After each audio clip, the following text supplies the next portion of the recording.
ചേട്ടാ 100 രൂപയ്ക്ക് പെട്രോള്.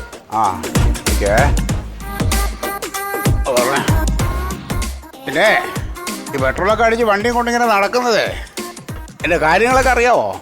സർക്കാരിന്റെ പുതിയ കുറെ ഉത്തരവൊക്കെ വന്നിട്ടുണ്ട്. ആണോ? കേരളത്തിൽ ആകമാനം 750 ക്യാമറയാണ് വെച്ചേക്കണ. ഈ ഫൈനോട് ഫൈൻ്റെ ബോളായിരിക്കും.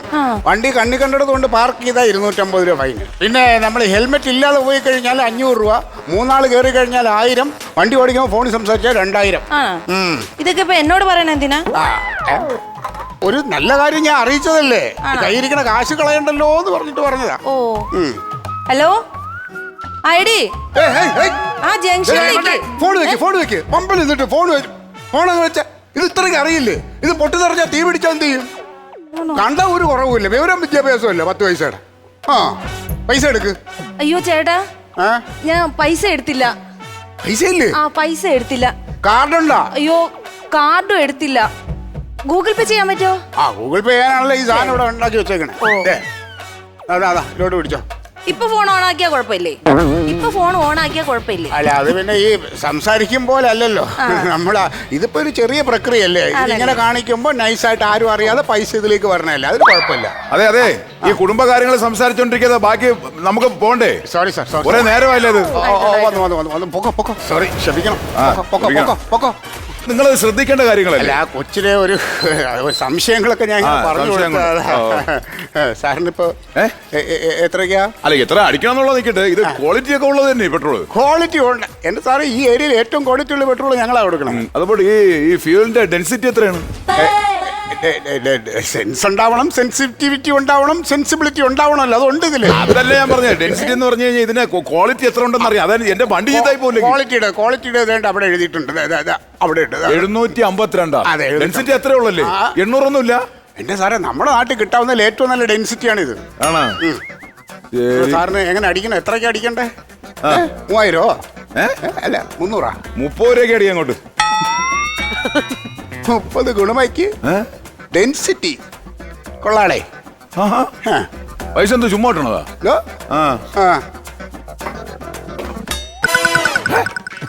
അടിക്കുന്നില്ലേ? അടിച്ച് എപ്പോ അടിച്ച്? 30 രൂപയ്ക്ക് അടിച്ചില്ലേ?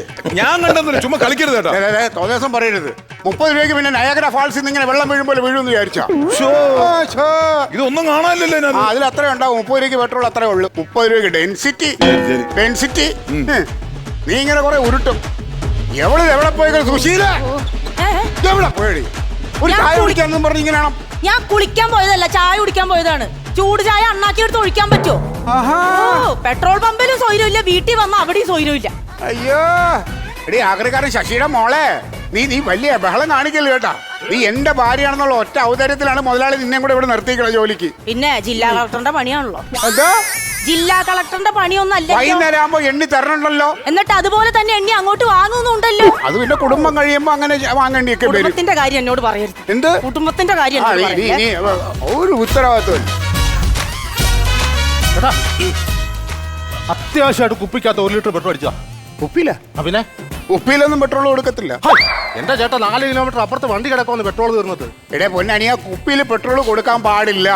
അങ്ങനെ ശരിയാണ്. ഞാൻ ഇതിനു മുമ്പ് ഒന്ന് വാങ്ങിച്ചിട്ടുണ്ടല്ലോ. ഇതിന് മുമ്പ് ഉണ്ടായിരുന്ന പോലെ അല്ല, ഇപ്പൊ പുതിയ നിയമമാണ്. ഇതുമാതിരിയുള്ള കുപ്പിയിലൊന്നും പെട്രോൾ കൊടുക്കാൻ പാടില്ല. ഇത് അവന്റെ മോന്റെ കണ്ടെങ്കിൽ ഞാൻ 5 സെന്റ് സ്ഥലം ചോദിച്ച പോലെ. ചേട്ടാ, ഒരു കുപ്പി പെട്രോൾ കൊടുത്താൽ എന്താ കുഴപ്പം? കുപ്പിയിൽ പെട്രോളും ഡീസലും ഒന്നും കൊടുക്കുന്നത് പ്രോത്സാഹിപ്പിക്കരുത് നമ്മുടെ മുതലാളി പറഞ്ഞിട്ടുണ്ട്. ഓ, സാമൂഹ്യ പ്രതിബദ്ധത. നീ അതൊക്കെ ഒന്ന് നോക്കിയേ.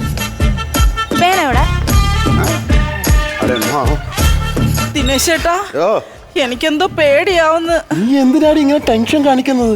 ആൾക്കാർ വിചാരിക്കും നമ്മൾ ഒളിച്ചോടുമായിരിക്കും. അയ്യോ, അപ്പൊ നമ്മൾ ഒളിച്ചോടുവല്ലേ? ഒളിച്ചോടുവാ, അത് നീ മുഖത്ത് കാണിക്കണ്ട, മനസ്സിലായില്ലേ? കടയിൽ നിൽക്കുന്ന ആൾക്കാരൊക്കെ എന്നെ നോക്കുന്നു ദിനേശ് ചേട്ടാ. പിന്നെ കടയിലുള്ള ആൾക്കാർ നോക്കത്തില്ലേ? കല്യാണ പെണ്ണിന്റെ വേഷം ഇട്ട് വന്നു കഴിഞ്ഞാൽ നോക്കും, ആരായാലും നോക്കും. പക്ഷെ എന്നെ ഞാൻ സമ്മതിച്ചു തന്നേക്ക് കേട്ടോ. താലി കെട്ടുന്ന ഒരു 5 മിനിറ്റിന് മുമ്പ് ഒന്ന് മൂത്രമൊഴിച്ചിട്ട് അച്ഛനോട് ചോദിച്ചിട്ട് ആ അമ്പലത്തിന് മതിൽ ചാടി എന്റെ അടുത്ത് വന്ന ധൈര്യം, അത് എവിടുന്ന് കിട്ടിയിരുന്നു എനിക്ക് ധൈര്യം? നമ്മളിത് എത്ര കണ്ടേക്കുന്നത്? അല്ല, ഞാൻ എത്ര ഈ സിനിമയ്ക്കകത്ത് എത്ര തവണ കണ്ടേക്കുന്നത് ഇതൊക്കെ, അതാണ്. പിന്നെ ചേട്ടാ, ബിജുവിന്റെ ഫസ്റ്റ് പന്തിക്ക് വന്ന് ഉണ്ടിട്ട് പറഞ്ഞേ നല്ല സദ്യയായിരുന്നു, പായസം കൂട്ടി ഉണ്ടിട്ട് വന്നാ മതിയായിരുന്നു. അവിയല് കൊള്ളത്തേ ഇല്ലായിരുന്നു. അതെങ്ങനെ ദിനേശ് ചേട്ടൻ അറിയാം? ഞാൻ ഫസ്റ്റ് പന്തി കയറി തട്ടി. ഇടക്കൊള്ള നാണയില്ലല്ലോ കല്യാണം പെണ്ണന്റെ സദ്യ ഉണ്ണാന്. അഥവാ നീ വന്നില്ലെങ്കിൽ ആ സദ്യ വേസ്റ്റ് ആകണ്ടല്ലോ എന്ന് വെച്ച് കഴിച്ചത്. നമ്മളെപ്പോ റെയിൽവേ സ്റ്റേഷനിൽ എത്തും? നീ സമാധാനപ്പെട്. ഒരു 50 രൂപയുടെ പെട്രോൾ അടിക്കുന്നു, 100 വിടിയിച്ചിൽ റെയിൽവേ സ്റ്റേഷനിൽ ബൈക്ക് കൊണ്ടുവെക്കുന്നു, നേരെ ബോംബെ ട്രെയിൻ വരുന്നു, കയറുന്നു, നേരെ കൂട്ടുകാരന്റെ റൂം, അവിടെ നമ്മൾ അടിച്ചു പൊളിക്കുന്നു. ഓക്കെ ആണല്ലോ? പിന്നെ ഞാൻ കാര്യം ചോദിച്ചോട്ടെ, നമ്മളീ പോകുന്ന കാര്യം ആരോടും പറഞ്ഞായിരുന്നു? ഞാൻ ആരോടും പറഞ്ഞിട്ടില്ല. പിന്നെ സൗമ്യയോടൊന്ന് പറഞ്ഞു. സൗമ്യയോട് എന്തിനാ പറഞ്ഞത്? സൗമ്യയോട് പറഞ്ഞാന്ന് വെച്ചാൽ അവൾ എപ്പോഴും എന്നെ മുഖത്ത് നോക്കി ചോദിക്കും, എടി നിന്നെ കെട്ടാൻ ഏത് കുരങ്ങൻ വരുവടി? അപ്പൊ എന്നെ കെട്ടാൻ ഒരു കുരങ്ങൻ വന്നെന്ന് എനിക്ക് പറയണമല്ലോ. ദൈവമേ, പൊട്ടിയാണല്ലോ എനിക്ക് കിട്ടിയത്. ഒന്നുമില്ല, തലേ കൂടെ തുണി എറി. തലേ കൂടെ ഇടാൻ ഇതൊന്നും വരത്തില്ല. പാൽ സൊസൈറ്റി അപ്പുറത്താ. അയ്യോ, പാല് വാങ്ങിക്കാൻ വന്നതല്ല. പിന്നെ മുമ്പ് കുപ്പി കൊണ്ടുവന്നില്ലേ? അപ്പൊ പെട്രോൾ തരില്ല എന്ന് പറഞ്ഞില്ലേ? ഇതിനകത്താ. എടേ, കുപ്പിയിലും പാത്രത്തിലും ഒന്നും പെട്രോൾ തരാൻ പാടില്ല. നീ പോയി വണ്ടി കൊണ്ടുപോവാ. പക്ഷെ ഇതൊരു വലിയ കഷ്ടമായി പോയല്ലോ. തമിഴ്നാട്ടിലെങ്ങനെ പോയി ജനിച്ചാൽ മതിയായിരുന്നു. ഫോട്ടോ ഷൂട്ടാണല്ലേ? ചേട്ടാ, ഒരു 50 രൂപയ്ക്ക്. ഒരു 50 രൂപ. 100 രൂപയ്ക്ക് അടിച്ചു ചേട്ടാ. 50 രൂപയ്ക്ക് മതി. 100 രൂപയ്ക്ക് മതി. 50 രൂപയ്ക്ക്. എന്താ ഈ വേഷത്തില്? അത് പിന്നെ ഞങ്ങൾ ഞങ്ങൾ ഒളിച്ചോടാൻ പോകും. അല്ലല്ല, സീരിയലിൽ നടിയാ. സീരിയലോ? ഏത് സീരിയലാ? ഞാൻ എല്ലാ സീരിയലും കാണും. എന്താ സീരിയലിന്റെ പേരെന്താ? വഴിയെ പോയ വയ്യാവേലി തലയിലെടുത്ത് വെച്ചു. അതേത് ചാനലില്? തോന്നി എന്നെ പറഞ്ഞ പോലെ എനിക്ക് തോന്നി. എന്നോടല്ലടി. ആണ് എന്നെ ഉദ്ദേശിച്ച് പറഞ്ഞത്. പറഞ്ഞത് ആ സീരിയലാ. ശരിയല്ലേ? ഒരു പൂജ ഉണ്ട്, അങ്ങോട്ട് പോവാ. ആണോ? നല്ല ഭംഗിയുണ്ടല്ലേ? 50 രൂപയ്ക്ക് അടിക്കൂ. ഇല്ല ഏട്ടാ, 100 രൂപയ്ക്ക് അടിച്ചു. 50 വേണോ 100 വേണോ? 100 രൂപയ്ക്ക് അടിച്ചു. 100 രൂപയ്ക്ക് അടിച്ചു. സീരിയലൊക്കെ ഒരുപാടുണ്ടല്ലേ? ഒത്തിരി ഉണ്ട്. ഞാൻ ഒന്നിലും കണ്ടിട്ടില്ല. അടിച്ചിട്ടുണ്ട്. അങ്ങനെ ക്യാഷ് ആണോ കാർഡാണോ? കാർഡല്ല, ഗൂഗിൾ പേ. ഗൂഗിൾ പേ ഉണ്ട്. ഗൂഗിൾ പേ. എനിക്കറിയാലോ ദിനേശ് ചേട്ടന്റെ പിന്നൊക്കെ. അന്ന് ഇങ്ങോട്ടൊന്ന് വെച്ചേച്ചി. 100. 100. അടിച്ചിട്ടുണ്ട് കേട്ടോ. ദിനേശ് ചേട്ടാ, നമ്മളൊരു കുടുംബജീവിതം തുടങ്ങുന്നവരാ. നമ്മൾ ആ തുല്യ പങ്കാളിത്തം നമ്മുടെ ജീവിതത്തിൽ ഉണ്ടാവണം. പയ്യെ പറ. പയ്യെ എനിക്ക് ഇത്ര സൗണ്ട് ഒക്കെ ഉണ്ട്. ട്രെയിൻ വരാൻ സമയം കേറി. ചേട്ടാ പോട്ടെ. പൈസ വന്നിട്ടുണ്ട്. ശരി. സീരിയലൊക്കെ കാണണം കേട്ടോ. ഒരു മിനിറ്റ്. ബോംബെന്ന് കൂട്ടുകാരൻ മെസ്സേജ് അയച്ചേക്കുന്നു. അവൻ റൂം റെഡിയാക്കാന്ന് പറഞ്ഞിട്ടുണ്ട്.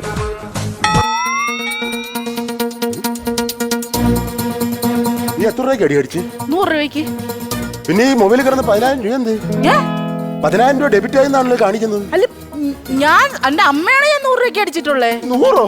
നമ്മൾ എഴുതുമ്പോ 100 ഇട്ടിട്ട് ഒരു കുത്തിട്ടിട്ട് 2 പൂജ്യം ഇടത്തില്ലേ? അതുപോലെ ഞാൻ 100 ഇട്ടിട്ട് 2 പൂജ്യം കൂടെ ഇട്ടു. എടി പൊട്ടി, അതിനായി 10,000 രൂപ എന്ന് പറയുന്നത്. ചേട്ടാ, ചെറിയൊരു അബദ്ധം പറ്റി കേട്ടോ. അതായത് അവള് 100 എന്ന് പറഞ്ഞിട്ട് 10,000 രൂപ അടിച്ചത്. അപ്പൊ എന്റെ ബാക്കി പൈസയും തരുമായിരുന്നെങ്കിൽ. അയ്യോ, പൈസ ഇപ്പൊ എന്റെ പോക്കലിലോട്ടോ എന്റെ ഇതിലോട്ടല്ല, മുതലാളിയുടെ അക്കൗണ്ടിലേക്ക് പോയി. മുതലാളിയുടെ അക്കൗണ്ടിലോട്ട് പോയി. അല്ല, പുള്ളി വിളിച്ചൊന്നും സെറ്റ് ചെയ്ത് തരും. മുതലാളി ഇനിയിപ്പോ ഇന്ന് വൈകുന്നേരം വരത്തുള്ളൂ. ജീവിത പ്രശ്നമാണ്, അതുകൊണ്ടാണ്. എന്ത് പ്രശ്നം? ഇവിടെ ആങ്ങളെ അച്ഛൻ വന്ന് കൊല്ലു എന്നെ. സീരിയൽ നടിയുടെ ആങ്ങളെ അച്ഛൻ എന്തിനാ പറഞ്ഞത്? സത്യം പറയാൻ ഞങ്ങള് സീരിയലിന്റെ ഒന്നും അല്ല, ഞാൻ പറയാം. ഞങ്ങൾ ഒളിച്ചോടി വന്നതാ. ഞാൻ മതില് ചാടിയാ വന്നത്. വന്നിട്ട് ഞങ്ങളിപ്പോ ബോംബെക്ക് പോവാൻ പോയോ. എന്റെ അച്ഛനും ആങ്ങളമാരും കൂടെ വന്നാൽ ഈ ചേട്ടന്റെ കൈയും കാലും വെട്ടും. അല്ല, ഇതിപ്പോ എന്തായാലും നിങ്ങൾ പോയിട്ട് വൈകിട്ട് വാ. അയ്യോ, അങ്ങനെ പറയല്ലേ. എന്നെ മുതലാളി വരണ്ടേ? ഇവിടെ ചോരപ്പുഴ ഒഴുകും. അതുകൊണ്ട് ദൈവത്തീർച്ച പൈസ ചേട്ടാ ഒന്ന് വിളിച്ചു ചോദിക്കേട്ടാ.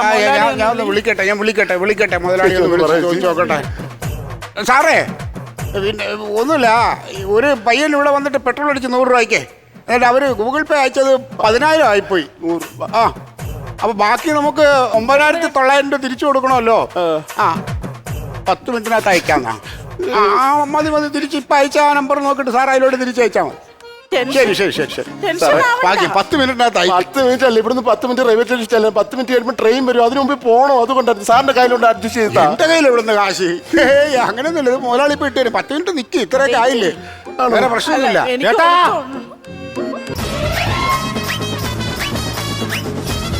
ഇനി അടിച്ചോ. എവിടെ പെട്രോൾ അടിക്കാൻ. എന്താടാ നീ തമാശ കളിക്കുന്നോടാ? തമാശേ. ഞാൻ ആദ്യം കുപ്പി കൊണ്ടുവന്നപ്പോ നിങ്ങൾ പറഞ്ഞത് കുപ്പിക്കകത്ത് അടിക്കത്തില്ലെന്ന്. അത് കഴിഞ്ഞ് ഞാൻ തൂക്കുപത്രം കൊണ്ടുവന്നു. അന്നേരം പറഞ്ഞ് അതിനകത്ത് അടിക്കത്തില്ല. അടിക്കുക. ഇതിലടിക്കാൻ പറ്റത്തില്ല. അതെന്താ? യന്ത്രത്തിൽ പ്രവർത്തിക്കുന്ന വാഹനം നീ കൊണ്ടു, അതിലടിച്ചു തരാം. അല്ല, ഇത് 2 വീലറാണല്ലോ. 2 വീലറാണ്, പക്ഷെ ഇത് പെട്രോളിൽ ഓടുന്ന വണ്ടി അല്ലല്ലോ. നീ എന്താ ആളെ കളിയാക്കുന്ന? എടുത്തോണ്ട് പോടെ. മനുഷ്യൻ ഇവിടെ പ്രാന്തെടുത്ത് എടുത്തോണ്ട് പോണം. ഫോട്ടോഷൂട്ടാണോ? ഫോട്ടോഷൂട്ട് എടുത്തോണ്ട് പോടാ. ഇങ്ങനെ നിങ്ങൾ പെട്രോൾ വന്നാലും എനിക്ക് വേണ്ട. എന്റെ എടുത്തോണ്ട് പോടെ. എനിക്ക് വേണ്ട. കേട്ടല്ല എന്റെ ചേട്ടാ പൈസ അയച്ചു പൈസ അയക്കാം, പൈസ വരും. 10 മിനിറ്റ് സമയം കൊടുക്ക്. ഇത് അങ്ങോട്ട് പോയി ഇങ്ങോട്ട് വരണ്ടേ? വേറെ വണ്ടിയൊക്കെ വരുന്നത് കൊണ്ട് മാറ്റി വെക്കാം. അല്ല, എവിടേക്കാ നിങ്ങൾ പോകുന്നത്? ബോംബെക്ക്. ബോംബെക്കാ? ബോംബെയിലാണോ ജോലി? അല്ല, എനിക്ക് ജോലിയൊന്നുമില്ല. പിന്നെ ബോംബെ പോയിട്ട് അവിടെ കൂട്ടാന്റെ റൂമുണ്ട്. അവനെന്താ ജോലി? അവന് ജോലിയില്ല. പിന്നെ കാര്യങ്ങള്? അല്ല, ഞാൻ അവിടെ എന്തെങ്കിലും പോയി പണി ചെയ്യും. അല്ല, അപ്പൊ നീ ഉദ്ദേശിക്കുന്ന അവിടെ പോയിട്ട് നിനക്ക് ജോലി കിട്ടിയില്ലെങ്കിൽ നീ എന്ത് ചെയ്യും? ജോലി കിട്ടിയില്ലെങ്കിൽ വിൽക്കും. അയ്യോ, എന്നെ വിൽക്കുമെന്നോ? എടാ കാലമാണ് ബോംബെ കൊണ്ട് എന്നെ വിൽക്കാൻ കൊണ്ടുവന്നു. അയ്യോ നാട്ടുകാരെ, അയ്യോ കല്യാണപ്പന്തലിൽ നിന്ന് ഞാൻ എല്ലാം ഉപയോഗിച്ച് ഓടി വന്നത് ഇതിനായിരുന്നു. ദ്രോഹി. അതല്ല, ഈ സ്വർണ്ണമാല വിൽക്കൂന്നാ ഞാൻ പറഞ്ഞത്. ഞാനങ്ങ് പേടിച്ചു പോയി. എന്തായാലും ഈ സ്വർണം വിറ്റ പൈസയൊക്കെ എല്ലാം കൂടെ 1 വർഷം ജീവിക്കാനുള്ള വകുപ്പുണ്ട്. അതിന്റെ ഇടയ്ക്ക് ഞങ്ങൾ ഒരു കുഞ്ഞിക്കാല് സെറ്റാക്കും. എങ്ങനെ? ഞാൻ അറിയാതെ എങ്ങനെ സെറ്റ് ആക്കും? നീ എവിടെ സെറ്റ് ആക്കും?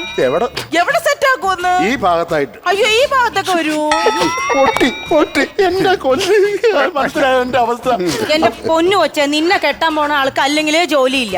ഇനി ഒരു കുഞ്ഞുമായി വന്ന് വീട്ടുകാർ സ്വീകരിക്കുന്നാണെങ്കിൽ അത് ശുദ്ധ മണ്ടത്തരാണ്. പറഞ്ഞില്ലാന്ന് വേണ്ട. അങ്ങനെ പറഞ്ഞു ഉപദേശിച്ചു കൊടുക്ക് നീ. ഇതെന്താ പറയുന്നതെന്ന് വെച്ചാ എന്റെ അബദ്ധം നിനക്ക് പറ്റരുത്, അതുകൊണ്ട് ഞാൻ പറഞ്ഞതാ. ഇതുപോലെ ഒന്നുമില്ല, ഇതുപോലെ ഞാൻ ഇയാളുടെ കൂടെ ഓടി വന്നാണേ. അന്ന് കവലയിൽ വെച്ചിട്ട് ആരെങ്കിലും ഒരാൾ ഉപദേശിക്കുകയാണെങ്കിൽ എന്റെ ജീവിതം രക്ഷപ്പെട്ടാണ്, അതുകൊണ്ട് പറഞ്ഞേ ഉള്ളൂ. അല്ല ചേച്ചി, അങ്ങനല്ല ചേച്ചി. ഞാൻ +2 വരെ പഠിച്ച, എനിക്ക് ആരും ജോലി, ഞാൻ മുട്ടാത്ത വാതിലുകളില്ല. അതെ, നിനക്കിപ്പോ ഒരു ജോലിയാണ് നിന്റെ പ്രശ്നം. എനിക്ക് ആരും തരത്തില്ല. അതെ, നിനക്ക് ജോലി ഞാൻ തരും. അത്രയാണോ? നിനക്ക് ദിവസം 750 ശമ്പളം. അയ്യോ ദൈവദൂതനാ. ഇതാണ് ജോലി. അപ്പൊ ഇന്ന് മുതൽ നിന്നെ ഇവിടെ അപ്പോയിന്റ് ചെയ്തിരിക്കും. നിങ്ങൾ ദൈവദൂതനാട്ടോ. നല്ലൊരു മനുഷ്യൻ. ഇങ്ങനത്തെ ആൾക്കാരെ കാണാൻ വലിയ ബുദ്ധിമുട്ടാണ്. നല്ല രീതിയിൽ ജീവിച്ചാൽ മതി. നമ്മൾ അടിച്ചു പൊളിക്കുന്നു. ഡെയിലി 750 രൂപ കിട്ടും. 500 രൂപ ഡെയിലി നിന്റെ കൊണ്ട് തരും. ഒരു കുടിക്കകത്തിട്ട് സൂക്ഷിക്കണം കേട്ടോ. എന്റെ യൂണിഫോം ഉണ്ടോ? അതെല്ലാം തരാം. കാണല്ലേ? ഒരു മിനിറ്റ്. അയ്യോ, നിങ്ങളുടെ മുതലാളി വാക്ക് പറഞ്ഞ വാക്കാ. ബാക്കി പൈസ ക്രെഡിറ്റ് ആയിട്ടുണ്ട്. നന്നായി, എല്ലാം നല്ല. പൈസ ക്രെഡിറ്റ് ആയോ? ക്രെഡിറ്റ് ആയി. എന്നാ പിന്നെ നമുക്ക് ഒളിച്ചോളാം. എന്തിനാ വിളിച്ചോടുന്നേ? ഇത് സ്ഥിരമായിട്ട് ഒരു വരുമാനമായില്ലേ? ബാക്കി പൈസ വന്ന് ഇനി സന്തോഷമായിട്ട് ഇവിടെ ഞാൻ ഒരു വാടക വീടെടുത്ത് താമസിക്കുന്നു. വേണ്ട വേണ്ട, എനിക്ക് ഒളിച്ചോടണം. ഒളിച്ചോടുന്നു? എനിക്ക് ഒളിച്ചോടണം, ഒളിച്ചോടണം, ഒളിച്ചോടണം. നീ ഒളിച്ചോണ്ടോന്ന് ഇത്ര നിർബന്ധം ഒന്നും എനിക്ക്? ദിനേശേട്ടൻ അറിയോ, ഞാൻ 5 തവണ ഒളിച്ചോടാൻ ശ്രമിച്ചതാ. 5 തവണ ഞാൻ പരാജയപ്പെട്ട്. ജീവിതത്തിൽ ഒരിക്കലെങ്കിലും എനിക്ക് ഒളിച്ചോടി സക്സസ് ആവണം. ഈ ഓട്ടോകളിലേക്ക് സക്സസ് ആവണം. വാ, ഒളിച്ചോടിയേ പറ്റൂ. വാ.